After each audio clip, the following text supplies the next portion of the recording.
Unless you're talking about the bridge and seaport. Even from the seats in the upper decks, you can see the seashore. Tailgate function with the carny aside. Just walked from the tribal building for the Padres, I'm on it. Yeah, cause for the 619, we'll knock you down.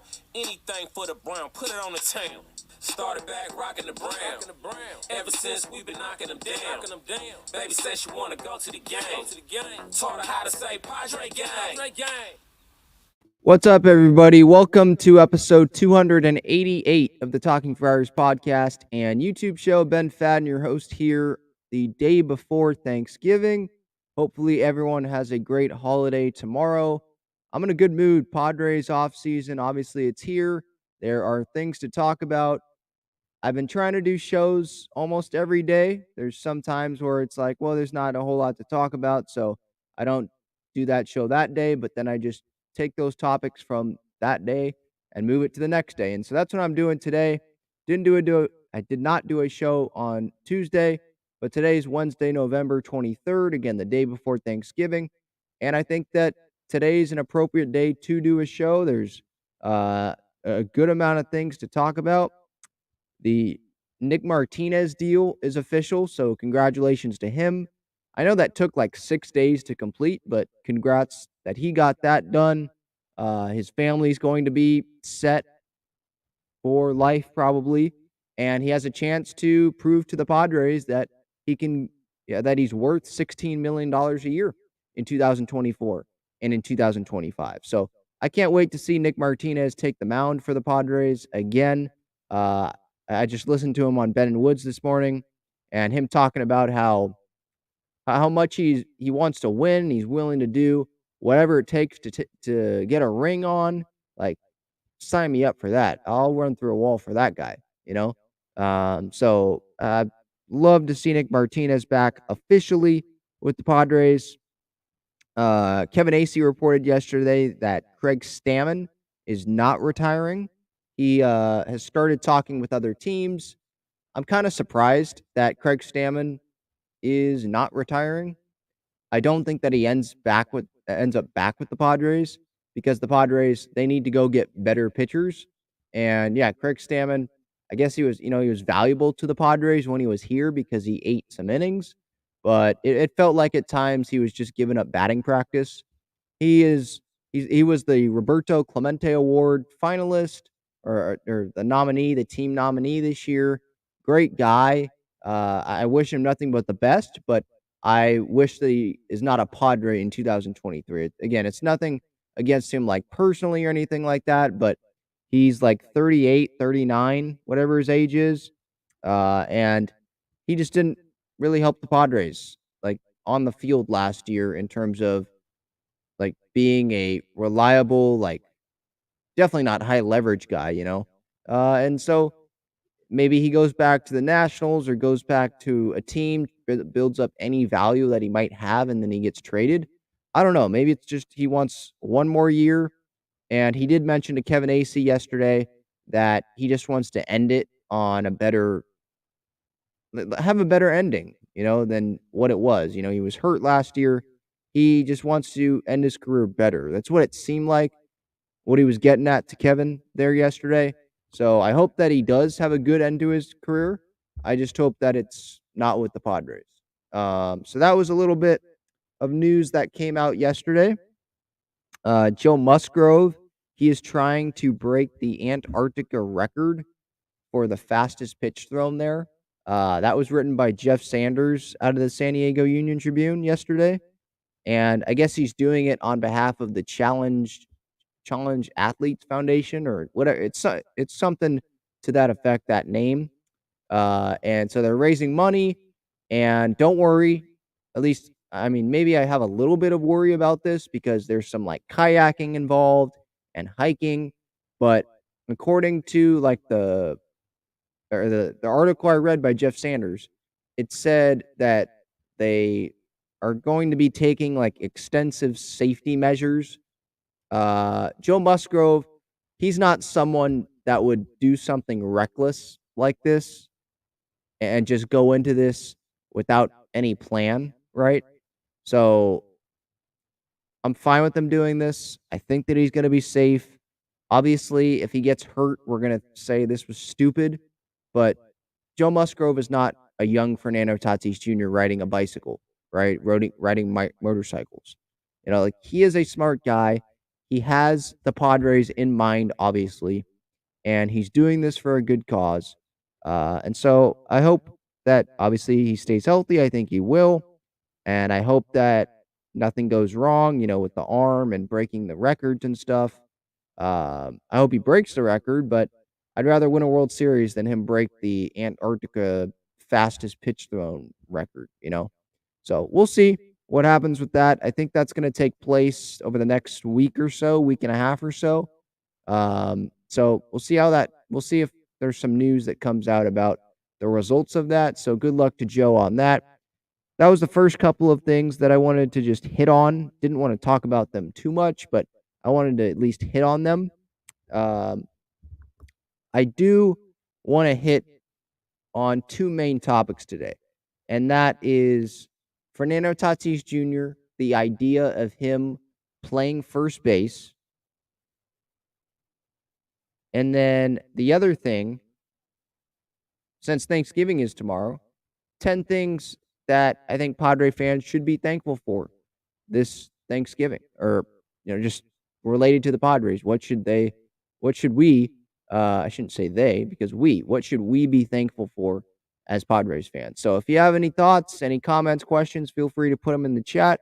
I will eventually get to them. You can support Talking Friars by hitting that super chat button. I think there's also the super thanks button during regular videos. Thank you so much for being here live or on replay or listening on the podcast platforms. I appreciate that. All right, let's get into the Fernando Tatis Jr. first base thing. So I read last night out of the San Diego Union Tribune that Tom Krasovich, I think that's how you say his name, he wrote this article about Fernando Tatis Jr. and saying that first base should be where Fernando Tatis Jr. plays in 2023. And he went through this article, or as I was reading it, there were all these like explanations and the shift, and he's athletic and he can learn from like Derek Lee and enlist Derek Lee to help this guy with the nuances and just how to play the position. And you have Ha-Sung Kim at shortstop, a great defensive shortstop. Don't burden Fernando Tatis Jr. with having to go replace Ha-Sung Kim and play great defensive shortstop. Kim's liked by the fans. It was just stupid. I think it was idiotic. But he said, Tom Krasovich, however you say his name, says first base would be less hazardous than shortstop. First base is pretty darn hazardous, I think. I mean, picking plays, being around the bag, especially when you're not familiar with the position. The pick plays, like I just mentioned. Do you know how many throws that first basemen have to like go into the splits?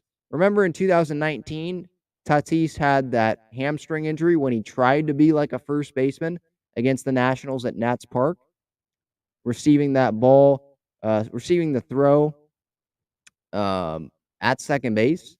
So he could get hurt there too. And playing a position that he isn't familiar with, you would think that would increase the likelihood of him getting hurt, right? Not knowing his limits. With the elimination of the shift, maybe he dives for balls at first base that he thinks he can get to, or he's worried about getting through the hole, that maybe it's just better to let Cronenworth take it at second base. Like, this guy has never played first base.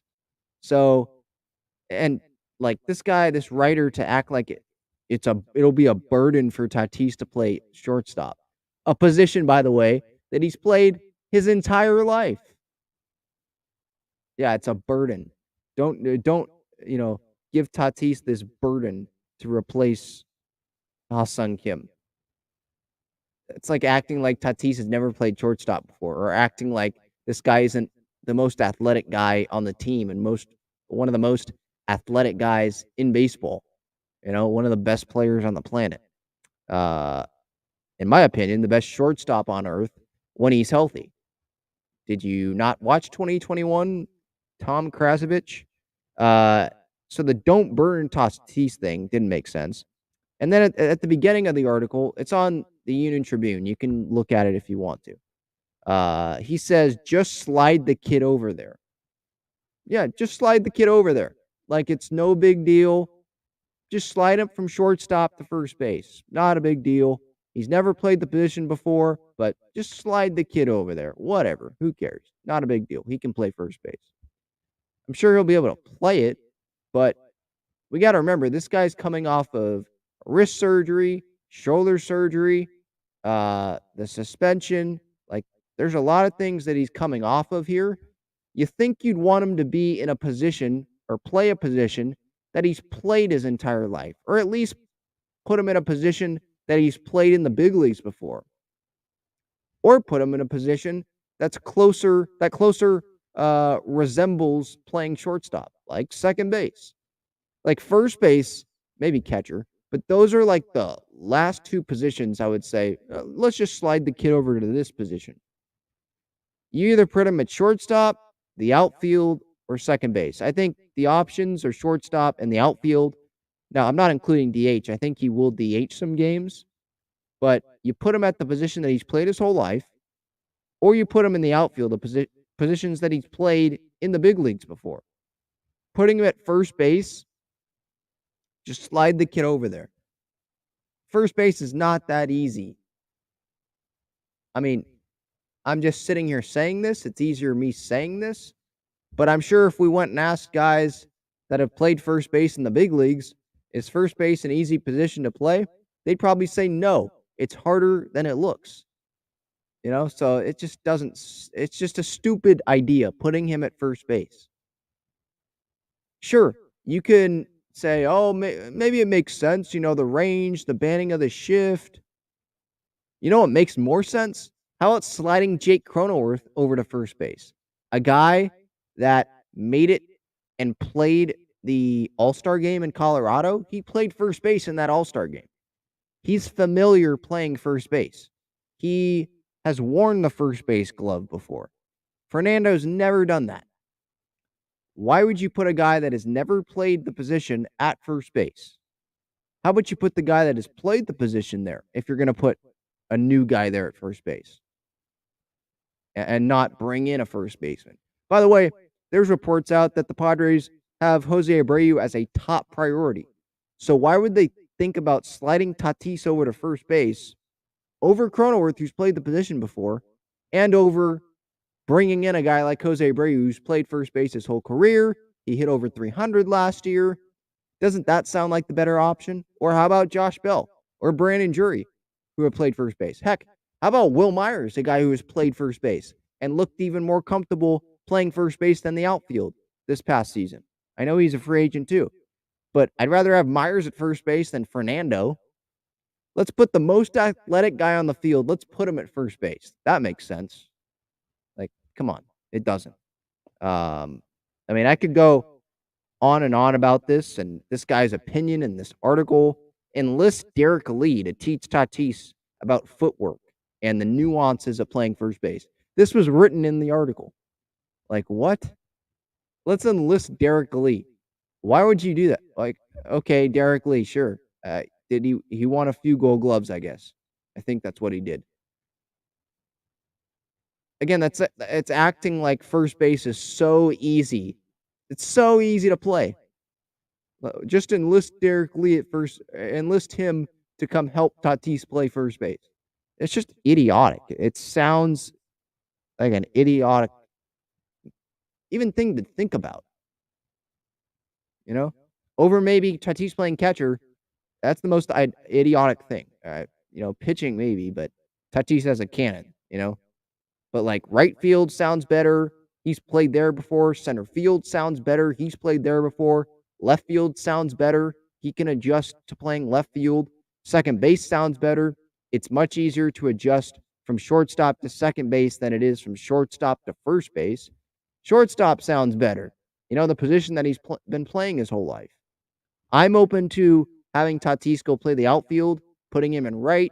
He has range, can cover a lot of ground there, putting Soto in left, Grisham in center. I'm open to that if you want Kim to be at shortstop. If you think Ha-Sung Kim deserves starting at shortstop over Fernando, this is what this guy's opinion is too. Okay. You don't put Tatis at first, though. You put him in the outfield. You put Cronenworth at first and put Tatis at second. If you don't bring in Abreu, Bell, Drury, Myers, anyone, Seth Brown is a trade option or something, you know? Just first base, that's just stupid. It's just stupid. Let me see what you guys are thinking in the chat here. I think I got all I wanted to say off my chest about that. But some of these articles, it's like, really? I mean, this is the second San Diego writer that has said this now. Derek Togerson had him on the show. I think he knows what he's talking about, but I just don't. I disagreed. But this article, like at least Togerson, you could buy some of the explanations, right? But this article with Tom Krasovich and lists Derek Lee, just slide the kid over there like it's nothing. I bet if you go talk to Will Myers or go talk to other first basemen, it's not nothing. Just sliding a kid who's played shortstop his whole life, coming off of surgeries, just slide him over to first base and learn first base. Let me see here. Let's go through some comments about this.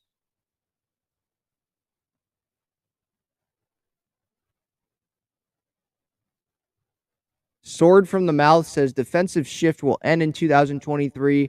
Tatis can cover more ground than any first baseman, and his quick reaction to line drives will be extra valuable.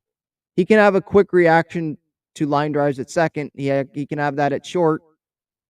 Jake Cronenworth, you act like Jake Cronenworth can't play first base, and he's played it before, and looks like he knows how to play it. How about this concept? Let's go get Jose Abreu, a guy who's also played it, and he's played it his entire career, and it would make the offense better.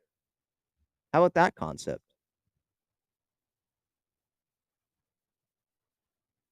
Greg says playing first base makes sense. Kim is better at short, and there's too much of a chance Tatis will get hurt.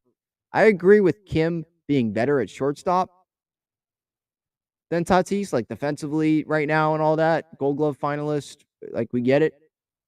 But acting like Tatis can't get hurt at first base, that's what this comment seems like, Greg. Playing first base makes sense. Kim better at short. There's too much of a chance Tatis will get hurt. Oh, he says then he'll get hurt in the outfield. There's still a chance he can get hurt at first base too. There's a chance you could get hurt at any position on the field. Fernando Tatis Jr., this guy, that's just how he plays. He dives. You don't think he's going to dive at first base on a ball down the line? Or he's going to try to do the splits to save a throw from Manny when Manny's, making a tough throw, or Ha-Sung Kim has to skip one in the dirt, or Cronenworth has to throw one from, behind second base.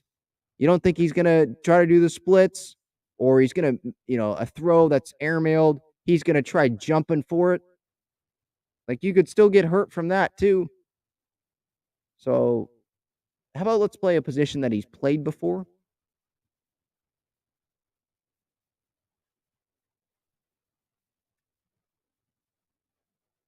Sword from the Mouth says maybe Tatis would prefer first to the outfield.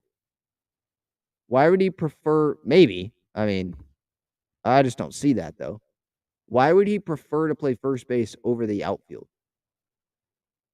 Yeah. Hey guys, I prefer to play a position I've never played before, coming off of surgeries, over a position where I can use my athleticism. It lessens my chance of being hurt. Remember, Tatis went and played the outfield in 2021 after dealing with the shoulder subluxations because he thought that would lessen his chances of getting hurt, that he could help his team playing that position.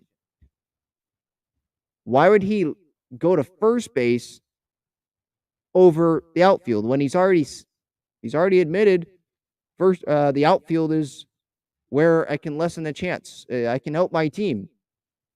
Lessen the chance of me, getting hurt. I'm comfortable there. Like, he's already pretty much admitted these things through his actions and through his words. Just playing a position he's never played before. When he's already played the outfield, he's already played short. That just doesn't make sense. Like, I see it being the outfield or I see it being shortstop. I don't really see second base, but I see that more than first base. Definitely.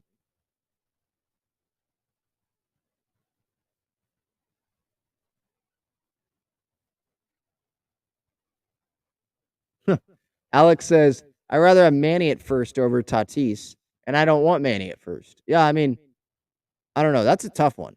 Like, Alex, I know you're probably going with Tatis with the athleticism, but yeah, that's kind of like saying, yeah, let's put Manny at first base, a guy who is a wizard defensively at third. Now, I'm not saying Tatis is as good as Manny is defensively, but athleticism, range, it's there. I think you're just wasting Tatis putting him at first base. I'm not saying that you like first base, he wouldn't like utilize his range or his athleticism, but this notion that he wouldn't get hurt there, or I don't know, it just sounds like a dumb idea to me.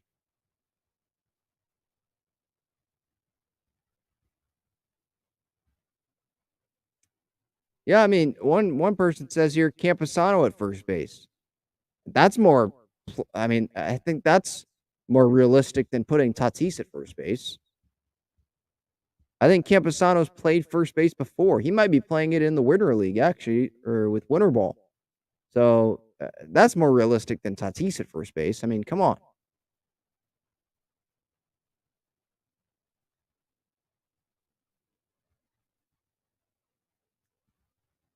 Okay, so that's the Tatis first base thing. Again, I think it's a stupid idea. Some people are going to think different. Some people are going to read that article and be like, "Oh, he made some good points." I'm not saying all of his points were trash. I'm just saying the whole like just slide the kid over there, just acting like it's easy to play first base. Let's put our most athletic guy at first base, enlist Derek Lee to help him. Like, come on. AJ Preller at the GM meetings has said that he's looking for first base and looking for DH and power options. They're not putting Tatis at first base as like their primary option. I doubt he's even thought about that. It just sounds stupid. All right. Let's get to this Thanksgiving portion. 10 things that I think Padre fans that we should be thankful for. That coming up after this. This episode is sponsored by Gaglione Bros famous cheesesteaks and garlic fries. Their main location is on Friars Road, and you can visit gaglionebros.com for their menu and contact information. You can also enjoy their cheesesteaks and fries at Petco Park and inside Snapdragon Stadium. Yeah, good point here in the chat, by the way. Big hole in the outfield right now. Yeah, I mean, left field. Hello? We don't have a left fielder right now. Tatis can play the outfield, get some power at first base, DH. That makes you the better team. Anyway, I could go on and on about that, All right, so let's move on here. So 10 things. I mean, tomorrow's Thanksgiving, and I think me personally, there's a lot of things that I'm thankful for, with family and stuff like that, and, where we live and all that. But just as a Padre fan, since it's a Padre show, 10 things that we as Padres fans should be thankful for. Now, I don't know if this is in like order, but just 10 things. This is just 10 things that I wrote down. You could probably say much more than 10 things to Padres fan right now, current state of the team and stuff like that, but here's just 10 things. So, number 1, we have the best owner in baseball. I am thankful for that. Peter Seidler took over, the big chair for Ron Fowler, and he is not afraid to spend money, bringing in Manny Machado, extending Fernando Tatis Jr., keeping AJ Preller, believing in him, approving of, the Joe Musgrove extension. not being afraid. He said publicly not being afraid of giving Juan Soto $500 million, like willing to spend money and investing in this team and being a real fan of this team. There's owners around baseball that they're probably not actual like diehard fans of the team, right? They have it to make money. And I could point out numerous owners, right? With Peter Seidler, that is not the case. This guy wants to win. He's saying it on the radio and to the media after the Padres lost to the Phillies. It took a toll on him, right? That loss. And so he is not going to be afraid to spend money. They're rumored with the Kodai Senga stuff and spending money there. You brought back Robert Suarez for $46 million. I didn't think that was going to happen. You brought back Nick Martinez. Again, you're in it on starting pitching. You're in it with Jose Abreu, giving him money. And maybe they bring back Profar for whatever his market value is. Who knows? And I think they will get, I don't know if an extension done, but I think they will get Juan Soto long-term as a Padre. And that's all thanks to Peter Seidler, because he is willing to spend money. He wants to win for this city. He is a fan just like all of us. So thank you to Peter Seidler. Number 2, I'm thankful that the Padres have a fearless general manager. With trades, bringing in Musgrove, Snell, Darvish, Soto, obviously the big one, right? Trading, I know Grisham didn't have a great year, but he came through in October. Grisham, Cronenworth. I mean, this team, you could go down the list. Hader, you could go down the list of trades that AJ Preller has made to put this team in the NLCS this past season and put this team in position to be a contender, right? So I am thankful for him trading for Tatis, right? Just everything that this guy does, and bringing in Bob Melvin, asking the A's, hey, can I get Bob Melvin? Is he available? Near the end of his career, you guys aren't trying to win. Can we work something out here? Right? I'm thankful for him. Bringing in Ruben Niebla, right? So I guess I could group, Bob Melvin, the coaching staff, AJ Preller. I could group them all together. I'm thankful for AJ and them. It sure makes me talking to you guys about the Padres, it makes that easier. It makes it more entertaining, right? If I was a Pirates fan, I would be sitting here and saying, I don't even know what I would be doing. Talking about, maybe they're interested in adding middle infielders. Are they going to trade Brian Reynolds? We're not trying to win this year. Like, what is there to talk about, right? We were in that position. Like, I can definitely relate to Pirates fans and guys like, fan bases like that, right? But now we have AJ Preller going, the rebuild is done and going through this. I'm grateful for him, all the moves that he has made, staying up till 2:30 in the morning, talking with scouts, before the trade deadline this year, falling asleep on the couch like that. He works his butt off. And so I'm thankful for him and the entire front office staff. Number 3, Manny Machado. I am grateful for that man. Plays every day, suits up, wants to win for the city of San Diego.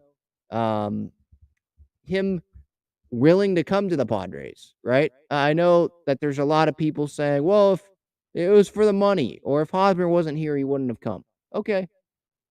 But he still came here when there were other markets that wanted him, still came to the Padres. Him and his wife, the work, him and Yaine, the work that they do with, him during the season, bringing in kids, having them for batting practice, paying for tickets, stuff like that, right? And what he did this past season with the ankle injury, coming back, rehabbing his butt off for like 14 hours a day, all the massages, the rehab work, driving from Arizona to Los Angeles so he could be in the lineup for, I think it was that or was it July? June 30th, I think was the date, that game against the Dodgers at Dodger Stadium so he could be in the lineup in DH. He went through so much pain, probably, right? Could have missed weeks.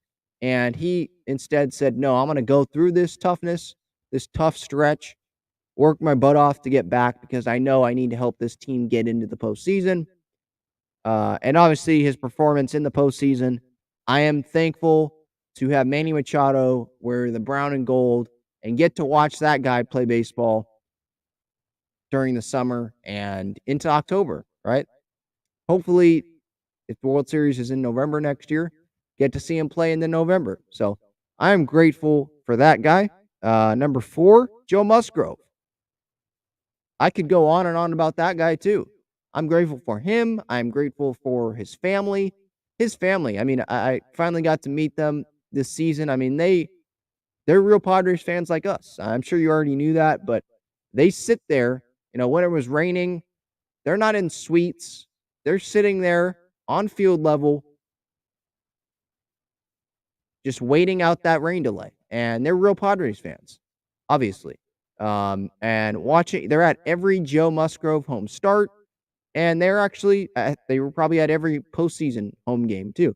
I know that doesn't really stand them out, but they were in there. They were there when it was raining.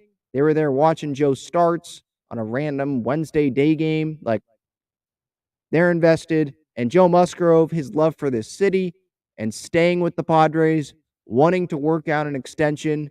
And let's face it, he did take less than what he would have gotten. I still firmly believe he would have gotten more money on the free agent market per year than $20 million a year that he got with this Padres extension. But he was willing to take less so the Padres could spend in other areas, so he could stay with the Padres. He didn't want to go to free agency. He wanted to get that extension done so he could focus on the rest of the season.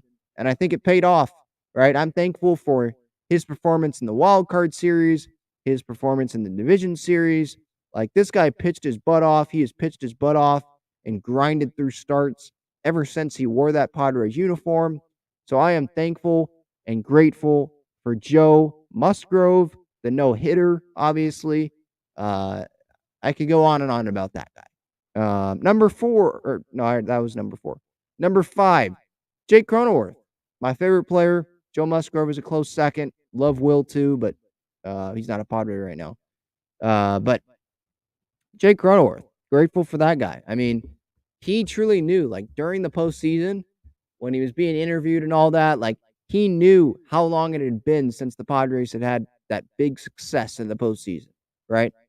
He knew how long it had been in a full season since the Padres made the postseason, right? Maybe not every player knew that. And they just say, yeah, this is great for the fans, blah, blah, blah, blah, blah. Well, Jake Cronenworth actually, it's like, it's been a long time since 2006. Like, he knew it. And he's like Manny. He's the Iron Man of this team, him and Manny, right? Play every day, suit up every day, pretty much every day. And middle of the lineup, some Padres fans wanted to hate on the guy this season. Some people in the postseason thought that Jake Cronenworth should sit because he didn't perform well in the 3-game wildcard series against the Mets. But this guy came back in that NLDS and hit like 500. Had that big home run in game 2, scored the go-ahead run on the Profar single, drove in, I think, another go-ahead run at that time earlier in the game. And then obviously game 4, NLDS, a moment that I will always remember, my favorite moment in my life as a Padres fan, the go-ahead hit to make it 5-3 against the Dodgers to center field, a moment I will never forget. He did that, so I'm very, very grateful to have Jake Cronenworth as a San Diego Padre, and you should too. This guy's still under multiple years of control. This was a deal, again, thanks to AJ Preller. This deal was pulled off. His love for the city, a lot. I mean, I'm very, very grateful for Jake Cronenworth. I see in the comments here, Rolling Deep Homie says, Jake, it passes your older brother.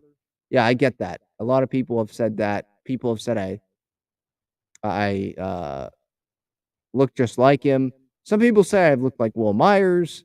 I get a lot of player comps. So, yeah, I wish I was his younger brother, but I'm just grateful that he's a Padre. I'll say that.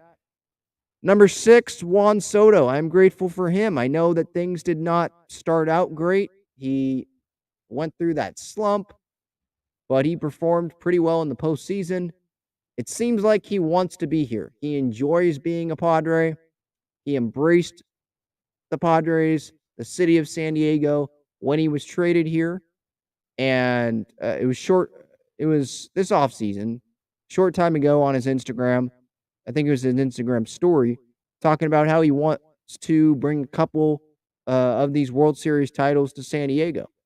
And I think he genuinely is interested in staying with the Padres long term. I'm grateful that Juan Soto, we get to see that talent in the brown and gold. We're going to get to see that guy on a nightly basis come next season. So I'm grateful for him, thankful that Juan Soto is a Friar. I'm thankful for Robert Suarez and Nick Martinez for wanting to come back to the Padres. Suarez, he might have been able to get more money elsewhere, or at least more money per year, but he decided to come back to the Padres. And I'm thankful for his performance in the DS against the Dodgers. You know, him getting out of those jams in game 2. Oh my goodness, that just gives me kind of chills thinking about it. The jams that he got out of, having second and third, right? 1 out, getting out of that. Obviously the big double play there, turned by Cronenworth, Kim, and was it Myers who was playing first? Grateful for that. Yeah, he gave up the home run to Bryce Harper, but it was Bryce Harper. I would have still went with Robert Suarez in that situation. Anyone who has listened or watched me since that moment, they know my stance on that. Nick Martinez, thankful for that guy. I mean, him coming back and him being willing to be like, yeah, I'll take whatever role. If I get a ring, that's all I care about. I want a ring with the Padres. And making his first priority this offseason, coming back to the Padres. That was his first priority. He's made that clear already to the media. Thankful for that guy that wants to be in San Diego.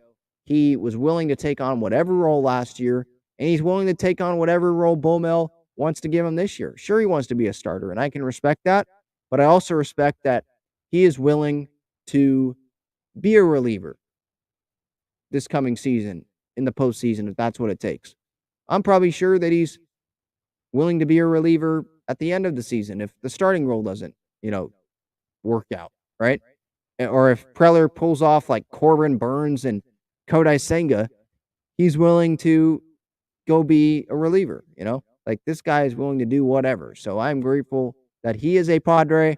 I love watching him on the mound and him get fired up when he, gets out of a jam or, in the postseason, he made that play, that ground ball close to the mound, or it was down the third baseline, picked it up, throws it to first, gets pumped up.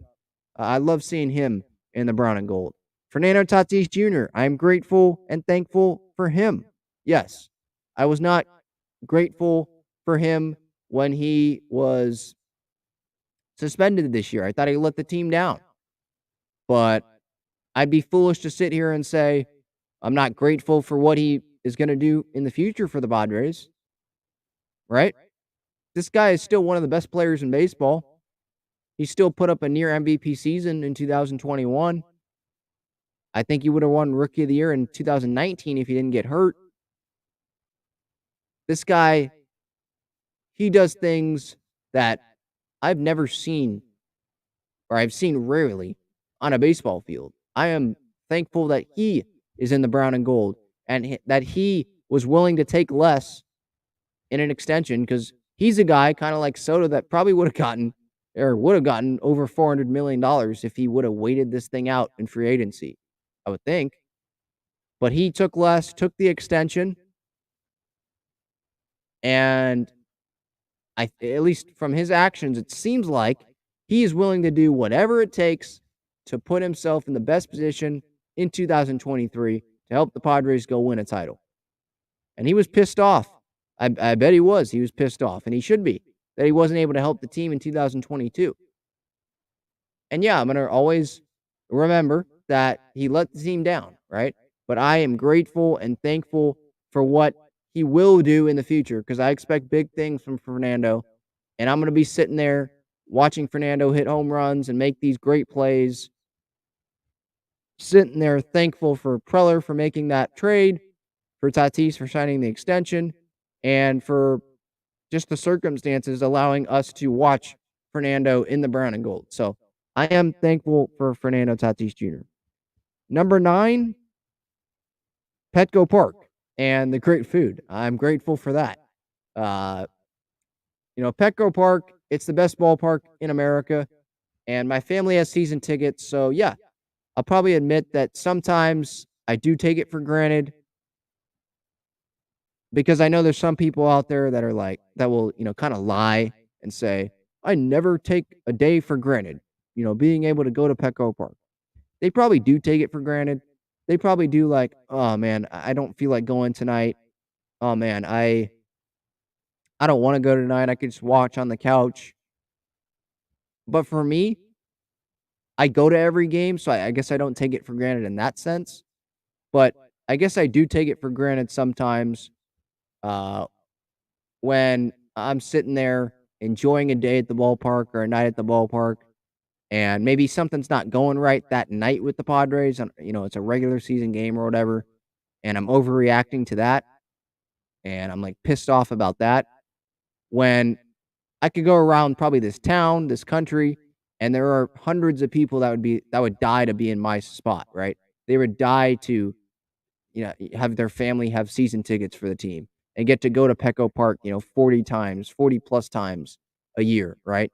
And to get to enjoy, the cheesesteaks, Gaglione Bros, shout out there, and the garlic fries, the cheese garlic fries, the cheesesteak fries, and the tri-tip nachos, and just all the great food.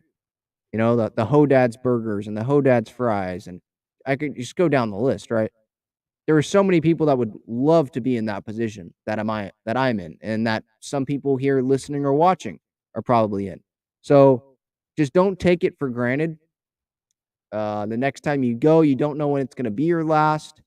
Don't take it for granted these years, or these next few years that we would think the Padres are going to be real World Series contenders. I know we're not as Padres fans because we weren't real World Series contenders. This was the first time in my life this past season that they were actually a real World Series contender. Because 2021, the collapse, 2020 pandemic, they didn't have the pitching, right? Um, 2006 they made the playoffs. Maybe people that you know, were adults then, they could say, "Oh no, they were World Series contenders." But in my lifetime that I remember, first time that this team has been real World Series contenders. So my point is, I'm not taking this for granted. I know diehard Padres fans are not taking this for granted. But if you get to go to Petco Park and enjoy the food and enjoy just being in San Diego, don't take that for granted. That's just what I wanted to say about that. Um, and number 10. Well, hang on. Let's continue with number 9 real quick. Because there's other ballparks, where, PNC Park looks great. Yankee Stadium, Fenway, Wrigley, Oracle Park, like those look great, and those are at the top ballpark, near the top of the list of the top ballparks every year. But Petco's the top, right? Dodger fans, sure, they have a World Series, but they have to go to that dump.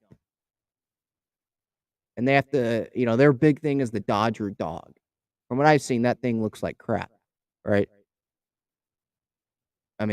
There's other, Fenway Park, yeah, the old Wrigley Field, right? There's that old history thing, right? Where, yeah, it's great. Historic ballpark. But, the bathrooms probably aren't great. I'm not saying Petco's are like amazing, but like the Dodger Stadium bathrooms, from what I've heard, are like garbage. And Wrigley Field and Fenway, the small confines of those stadiums, like we have it great. in San Diego, America's finest city, America's best ballpark. We have it great, so don't take it for granted. All right. And number 10, last but not least, you guys, Padres fans, us. I love Padres fans. I love communicating with you guys here on this YouTube channel, in the live chat, in the comments on YouTube, on social media at Talking Friars. You guys that have run into me at the ballpark and said, "Hey, I love your content." Some have even asked for a picture. I appreciate all of you.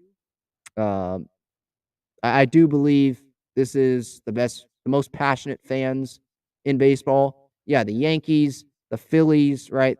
The Red Sox, like those teams, or those fan bases, they get a lot of play.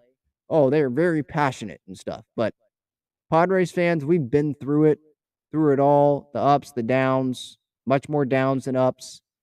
And so it's great to see the passion now really coming through every day, right? People with the fake trade scenario or the hypothetical trade scenarios every day on Twitter, right? Or, people complaining about, oh, we haven't made a move. What are we doing? AJ Preller, let's go. That's passion. That's just us wanting this team to be amazing, right? That's just the passion.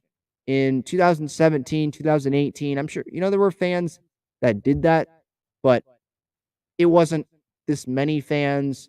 Like the passion is at an all-time high from this fan base. So just want to say I appreciate you guys. Girls, boys, women, men, Padres fans, every one of you. I appreciate all of the back and forth and the love that we all share for the Padres. So I am thankful for that.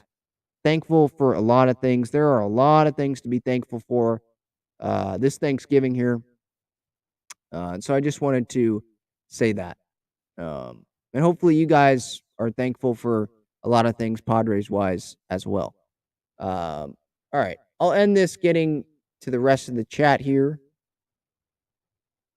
Big Iron Bum says, thankful to have a baseball team to root for. That's also something, there's cities like Nashville and Montreal, right, that don't have teams anymore, right? And obviously with the NFL, we can relate to that, right? I mean, I have an NFL team now, but it took years for me to I'm not over. I will never be over the Chargers leaving, but I've moved on and um, I've embraced, the Minnesota Vikings. I have family there, Um, there are some cities, baseball wise, where their team left them. Oakland, unfortunately, they're probably going to leave them. And so, yeah, being thankful and grateful that we have a team. And again, we have Peter Seidler who wants this team here and loves San Diego, right? I'm grateful for that because we've had, obviously, the NBA, we've had the NFL taken away from San Diego, right? So I'm grateful for that. Yeah, good point. HH4 says, I'm thankful Hosmer is no longer stealing Padre money. That's unfortunately not the case, though, because the Padres are paying Hosmer's salary. The Red Sox are paying Hosmer like $2 million. I saw something like that. It was less than $3 million over the next 3 years of his contract. The Padres are paying for pretty much all of it. So he still is stealing Padres money. We're just paying him to not be on the Padres, which I'm also thankful for, that we don't have to watch Eric Hosmer every day.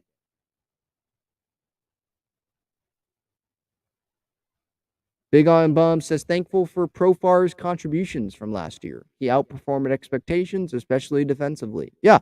I mean, I know that I listed specific guys, Manny, Musgrove, Cronenworth, Soto, Suarez, Martinez, Tatis, but yeah, I was grateful for Profar. I'm grateful for Nola, how he played in the postseason. I'm grateful, how Nola played every day. I'm sure he experienced pain, and that's the most that he's played every day. I'm grateful for Trent Grisham's postseason performance. I'm grateful for everyone in that coaching staff. I know some, Michael Berdard got a lot of hate when the offense wasn't going well, but I'm sure he worked his butt off.